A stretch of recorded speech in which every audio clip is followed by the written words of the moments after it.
façam o tal do triplo C. Curta, comenta, porque a integração do chat ajuda muito, e compartilhe. Você pode fazer essas 3 coisas que ajudam o algoritmo a aparecer. Mas eu não tô brincando não, pessoal. Dá uma paradinha agora de 1 segundo e clica no joinha, porque às vezes sabe, a pessoa já está acostumada a ouvir isso. Não, é importante que você faça isso, porque se você não fizer, inclusive atrapalha o vídeo. Parece que o vídeo é menos relevante. Então...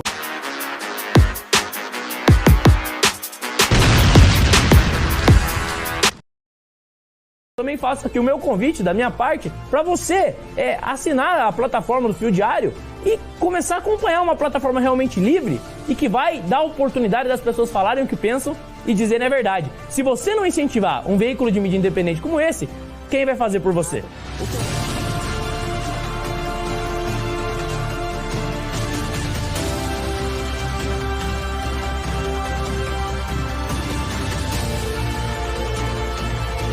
É a vida, a liberdade, a propriedade privada, o livre mercado e o Estado de Direito. Mas as pessoas têm que assinar os serviços que elas valorizam. Elas têm que valorizar os profissionais que dão a voz a elas. E eu faço esse apelo para que as pessoas prestigiem o Fio Diário. No Fio Diário que você está vendo esse discurso. É aqui no Fio Diário que você vai ver esse discurso. Enquanto não nos tolherem, não nos censurarem, não nos prenderem e não nos matarem. E olha, ia ser uma coisa bonita de se ver. Bom, vamos falar do segundo assunto, que isso é uma dessas coisas que explodiu minha cabeça. Várias coisas têm explodido minha cabeça. Então, tem certos momentos nessa vida que a gente acha que está vivendo um filme, ou que a gente acha que está vivendo numa série. Minha profissão é muito legal nesse sentido, né? Não tem dia sem emoção. Eu não sei se vocês assistiram, mas um dos meus seriados prediletos nos últimos anos, chamava The Americans. Eu acho que o nome seria Os Americanos em português. The Americans é o nome. E é uma série de televisão, naturalmente aqui dos Estados Unidos, é um drama de espionagem que foi ao ar de 2013 a 2018. Então, ela foi produzida, criada por um cara chamado Joe Weisberg, que era um agente da CIA. Então, ela se passa na Guerra Fria, na década de 80, é muito legal, a produção é muito bem feita, a forma, o cuidado nos detalhes, tem aquele gostoso dos anos 80, assim, época da minha infância, o Reagan presidente, eles mostram as coisas no jornal e tal, e gira em torno de 2 espiões soviéticos, que são a Elizabeth, que é o nome das minhas filhas, e o Philip, que são a Kerry Russell e aquele Matthew Rice. São 2 bons atores, inclusive. Ela fazia aquela Felicity, né? E eles interpretam um casal que vive no subúrbio, que é uma vida muito parecida com a minha, só que nos subúrbios de Washington, e aparentando serem americanos. Eles parecem americanos comuns do subúrbio, que subúrbio aqui nos Estados Unidos são onde moram as pessoas suburb, né? Aquilo que está fora da cidade. São as casas que você vê geralmente são no subúrbio. Aquela vida bem americana, aquela vida de Homer Simpson.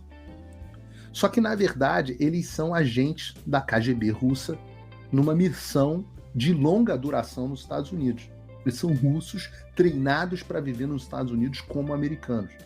E aí parece que eles trabalham numa agência de turismo e tal, mas na verdade não. Então, e é uma premissa que é baseada em fatos reais. Os personagens são fictícios.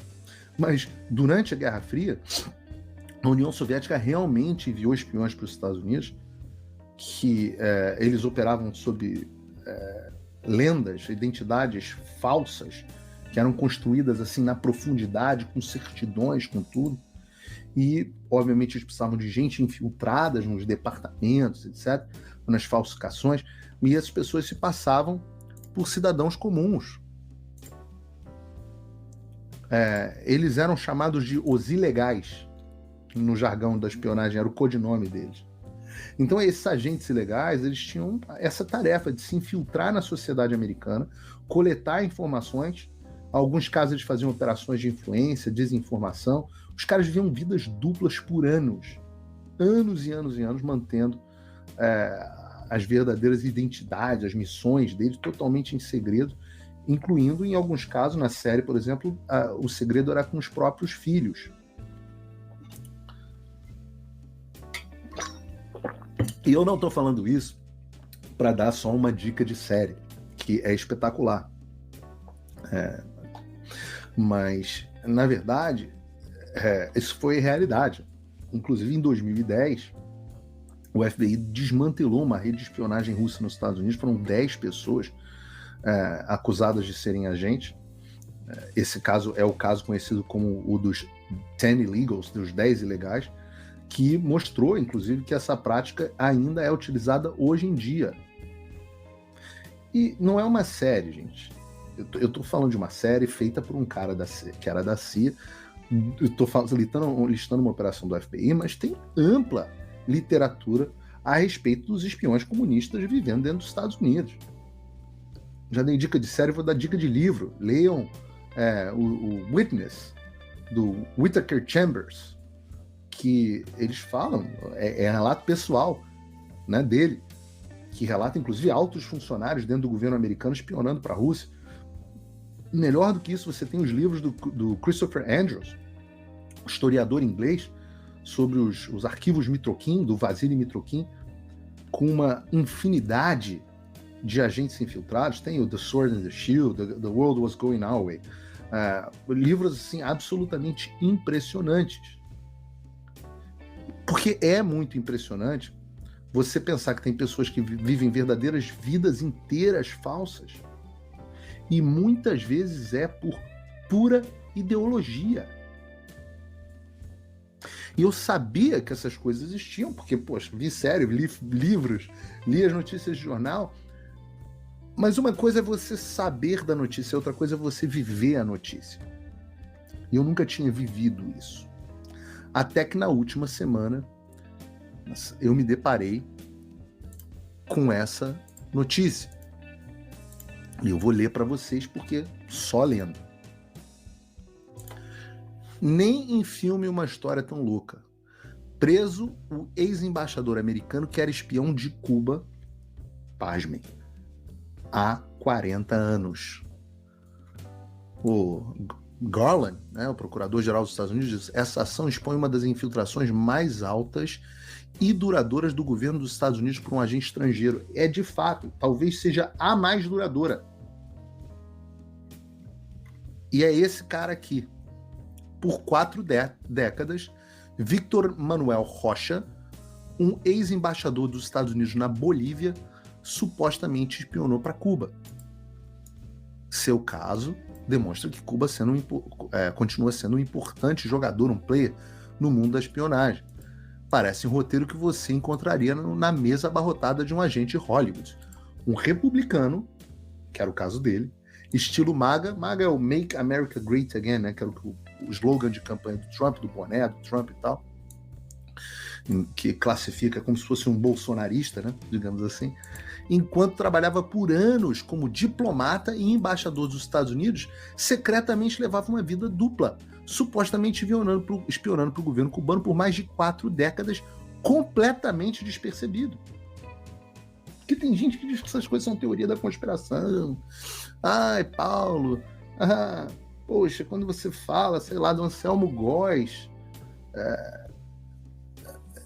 você está sendo exagerado. Ivan, né? O nome do Anselmo Góes, eu sempre esqueço. Isso é tudo. E a gente vai ver, vou falar de Brasil aqui. Vou conectar esse assunto com o Brasil, porque este cara tem ligações com o Brasil e eu vou chegar lá.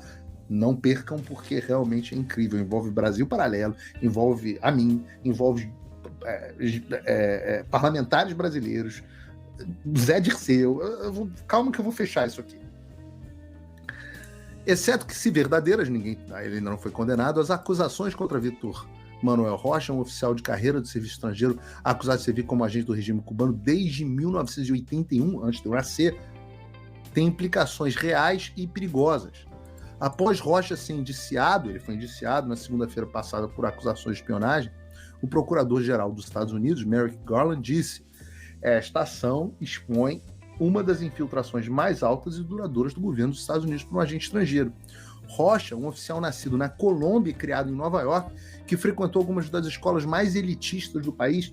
Cara, os cubanos aparentemente financiaram a educação dele nas escolas mais caras. Os caras não têm dinheiro para comprar comida, mas pagam a Universidade da Ivy League. Ele serviu como chefe dos interesses dos Estados Unidos em Havana, chefe adjunto da missão da Argentina e mais tarde como embaixador da Bolívia. Agora calma que pior. Ele fez também períodos no Conselho de Segurança Nacional e no Comando do Sul dos Estados Unidos, dando-lhe acesso às informações altamente sensíveis e a capacidade de moldar a política dos Estados Unidos em relação a Cuba e a América Latina e ao Caribe em geral. Gente, Conselho Nacional de Segurança é o pessoal que... Desculpa o meu francês aqui, mas dá uma cagada. O presidente chama o Conselho Nacional de Segurança e fala assim, cara, e aí, o que eu faço? Me explica aí o que está acontecendo.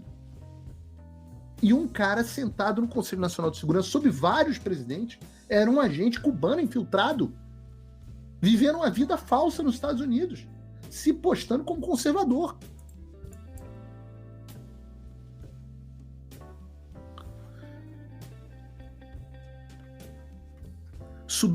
Aí eu não li esse livro, mas eu fiquei com curiosidade. Codename Blue Ran, The True Story of America's Most Dangerous Female Spy and the Sister She Betrayed. Ele conta a história, esse autor conta a história pro político, que é um site, ele conta a história dessa espiã no livro dele. E ele diz, subestimamos Cuba. Isso é um recado do Brasil. Subestimamos Cuba em termos de capacidade de inteligência ao longo dos anos. E também quando se trata de coisas como paciência, inteligência, determinação. Nós realmente subestimamos. Desde o fim da Revolução Cubana, em 1959, o governo cubano tem utilizado sua proximidade com os Estados Unidos como condutor para a relevância geopolítica, cultivando uma rede sofisticada de espionagem em Washington e outras capitais ocidentais, vendendo as suas descobertas de inteligência para regimes amigos ao redor do mundo, incluindo a China. Os cubanos são tão bons em espionagem, com esses agentes infiltrados por todo o mundo, incluindo o Brasil, que eles espionam e vendem as informações que eles conseguem. Eles são como se fossem subcontratados, freelancers, para esses regimes. Agora, olha essa parte interessante. Ao contrário de outros países que geralmente recrutam espiões através de suborno e chantagem, Cuba apela para a ideologia, recrutando seus espiões entre acadêmicos e funcionários dos Estados Unidos simpáticos aos seus objetivos e ambições do regime Castro. Em 2007, a Lei Federal da Flórida prendeu 2 professores da Florida International University, que foi onde eu fui palestrar na semana retrasada com o monarca e o Alan dos Santos sobre a ditadura no Brasil. Agora eu nem sei mais se de repente alguém ali não era um agente cubano. E eu explico por quê. Acusando de espionar para grupos de cubanos exilados em Miami para o regime Castro. Em 2009, Kendall Myers, analista da Europa no Bureau de Inteligência e Pesquisa do Departamento de Estado, e sua esposa foram presos sob acusações de passar informações secretas para Havana. Até a prisão do Rocha, que foi essa da semana passada,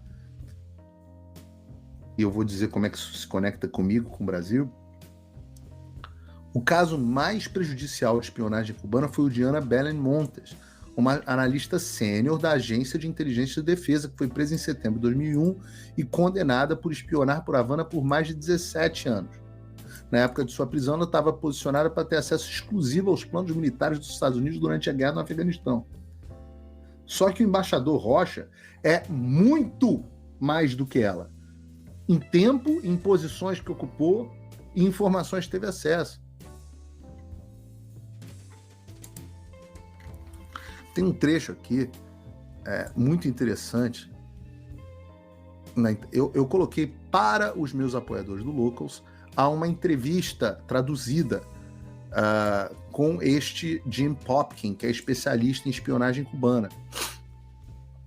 Né? E ele olha o que ele diz aqui. Ó. Se você olhar para o caso de Rocha, sabe? A alegação aqui é que ele começou no Departamento de Estado em 81, mas ele já havia sido recrutado pelos cubanos mesmo antes de se candidatar ao Departamento de Estado. Esse é um grupo paciente e inteligente de especialistas em inteligência, trabalhando em nome do governo cubano, que tem esse tipo de fortitude e paciência para colocar alguém e esperar tanto tempo. No caso do Rocha, de forma intermitente. Ele esteve afiliado por sua própria admissão com Cuba por mais de 40 anos. E o fato disso não ter descoberto até semana passada é realmente notável. Para mim, é um testemunho do conjunto de habilidades e de inteligência do DGI. E, assim, é uma coisa impressionante. O Rocha se destaca e é surpreendente porque ele era um embaixador. Você sabe, no final da sua carreira, ele se tornou um embaixador dos Estados Unidos na Bolívia. Ele tinha a autorização de segurança, o security clearance, e sigilo máxima. Parte do que nosso governo está fazendo agora é avaliar o que esse cara revelou. Porque ele certamente teria conhecido o nome dos agentes secretos. Olha, isso é uma loucura, gente. Ele certamente teria conhecido o nome dos agentes secretos que trabalhavam nos Estados Unidos em Cuba. Significa que Cuba sempre soube quem eram os agentes secretos americanos lá. Ele teria conhecido os programas secretos contra os cubanos e teoricamente, na região da América Latina.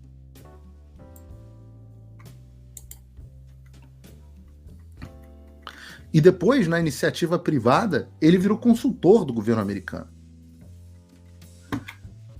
Agora, olha que interessante essa parte aqui. Os cubanos têm... Qual o papel da ideologia no recrutamento? E como eles encontram pessoas para espionar para eles? Os cubanos têm um histórico de procurar recrutas em potencial desde muito jovens.